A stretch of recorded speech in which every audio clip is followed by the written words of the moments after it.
আমি গেলাম।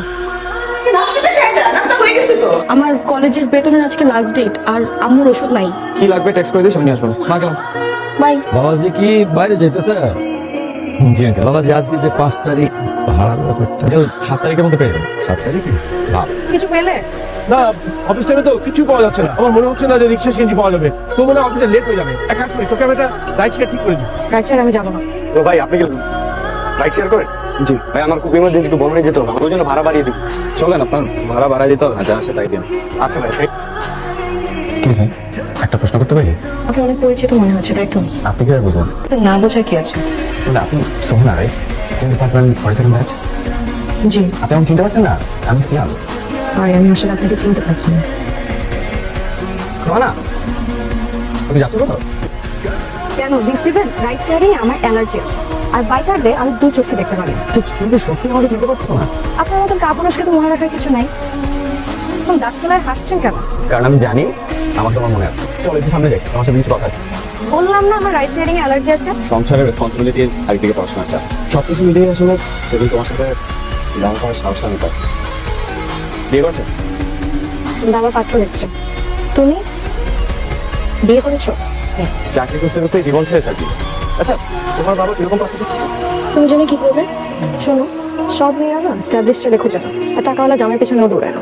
আমার জামাই টাকার কোনো দরকার নেই। তোমার বাবা কি রাজি হবে? তোমার জন্য এত সমস্যা থাকে, তাহলে আমার বাবার সাথে দেখা করো, দেখা করে বিয়ের প্রস্তাব দাও। নাকি সেই সাহস নেই? তোমার বাবা কিছু বিয়ের প্রস্তাব নিয়ে যাবো? তুমি কিছু বুঝো না? আচ্ছা, তোমাকে কিছু বলতে হবে না, যা বলার আমি বলবো। তোমাকে যেদিন আমি প্রথম দেখেছিলাম সেদিন তোমাকে ভালোবেসে ফেলেছি। I love you.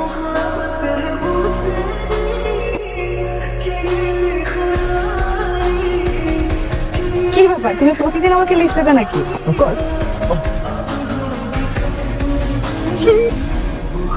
মা, তোমাকে তোমার কথা বলেছিলাম না? ওয়ালাইকুম সালাম। আমার মা, ছোট বোন লক্ষ্মী। বসি মা, বস। তুমি যে ভাইয়ার কলেজের সোহানা, তাই না? বই খাতা দেয়াল এমন কোনো জায়গায় বাদ দিয়ে আমি তোমার নাম করি নাই। সিয়ামও তো মার্কেটিং এ জব করে। তো তুমি কি একই কোম্পানিতে আছো? চিনো আন্টি, সিয়াম অন্য অফিসে আর আমার অফিসে সব। কি ব্যাপার, বাসায় মতো চাকরি করছো, আমাকে বলো ব্যবসা করছো, ব্যাপারটা কি? না, দাঁড়া তো, ওটা তো ভাই না? তুই তো বলছিলি তোর ভাই বড় কোনো অফিসে চাকরি করে, এখন তো দেখি তোর ভাই রাইড শেয়ার করে।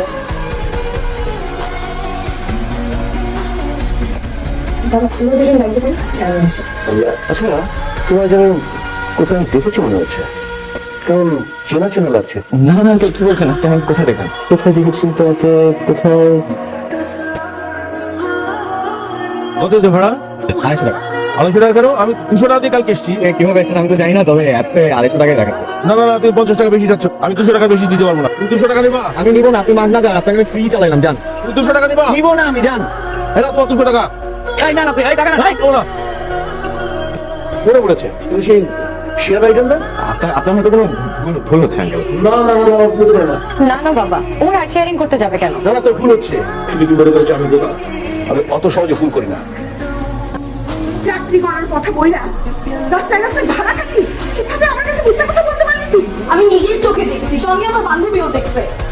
তুমি আমাদের সবার সাথে প্রতারণা করেছো, আমাকে ঠকিয়েছো। এখন আগে আমার বাবার সামনে কি মুখ নিয়ে দেখাবো? উত্তর দাও। কি উত্তর দিব আমি? আমি মানলাম আমি তোমাদের কাছে মিথ্যা কথা বলছি, কিন্তু এছাড়া তো আমার কোনো উপায় ছিল না। তোমার বাবাও জানতে চায় আমি কি চাকরি করি, না হলে তোমাকে অন্য কোথাও বিয়ে দিবি। তো সামান্য বাসা ভাড়া নিতে গেলেও জিজ্ঞেস করে কি চাকরি করি। তো চাকরির উপর যদি এত কিছু নির্ভর করে, তাহলে আমার মিথ্যা বলা ছাড়া আর কোনো উপায় ছিল? কিন্তু আমাকে তোমার অন্তত সত্যটা বলা উচিত ছিল। আমি যদি সত্যটা জানতাম, আমার বাবার সামনে কোনোদিন তোমাকে নিয়ে যেতাম না। আমি চাকরি করে যে টাকা ইনকাম করতাম, এখন আমি সেই টাকা ইনকাম করছি। কিন্তু তোমার আইডেন্টিটি কি দাঁড়াচ্ছে? রাস্তার ড্রাইভার? আমি কিচ্ছু জানি না। তুমি যেভাবেই হোক এই মাসের মধ্যে একটা চাকরি ম্যানেজ করবে। তোর বাইকে চালিয়ে দে আমার। আজকে থেকে তোর বাইক চালানো বন্ধ। বাবা কাগজপত্র তো ঠিকঠাক, রেজাল্ট ভালো, কিন্তু মামা চাচাদের কি অবস্থা? মামা চাচা মানে? আপনার রেজাল্ট যদি ভালো, মামা চাচাদের অবস্থা যদি একটু ভালো হয়, তাহলে আমরা সবকিছু মিলিয়ে আপনার জবটাকে কনফার্ম করতাম। নে, থ্যাংক ইউ বাবা। রমেশ নাও। বড় কোম্পানিতে চাকরি, প্রথম মাসে তো অনেক কানেকশন। আর স্যালারি অনেক ভালো। এটা কত তো? অবশ্যই হবে, 1 লাখ টাকাও লাগবে। আর জয়েনিং এর আগে কিন্তু 1 লাখ টাকা পুরোপুরি কমপ্লিট করে দিতে হবে। তোর মাথায় রেখো। এত টাকা? দেখো, টাকাটা তো বড় বিষয় না। এই জবটা যদি তুমি পাও, এটা তোমার জীবনের মোড় ঘুরিয়ে দেবে। আমার পক্ষে এত টাকা ম্যানেজ করা সম্ভব না। তোমার বাইকটা বিক্রি করে দাও, তাহলে তো হয়। ভাই একটু বলুন না। হ্যাঁ, রবিবারের মধ্যে যেভাবে হোক বাইকটা বিক্রি করে টাকাটা ম্যানেজ করো। এগুলো যাবে ইন্টারভিউ দিতে? দিবে আমি ইন্টারভিউ দিব না, আমি বাইক নিতে করবো। আমি যাচ্ছি রাইট সাইড। কি বলতেছিস তুই এসব? তুমি কিন্তু অনেক বড় একটা সুযোগ হাতছাড়া করছো, না পেলে তোমার জীবনটা পাল্টে যাবে। পাল্টাবে এটা কি? স্টেটাস হবে, সম্মান হবে। দুর্নীতি করে ঘুষ দিয়ে ভদ্রলোক হওয়ার কোনো শখ আমার নাই।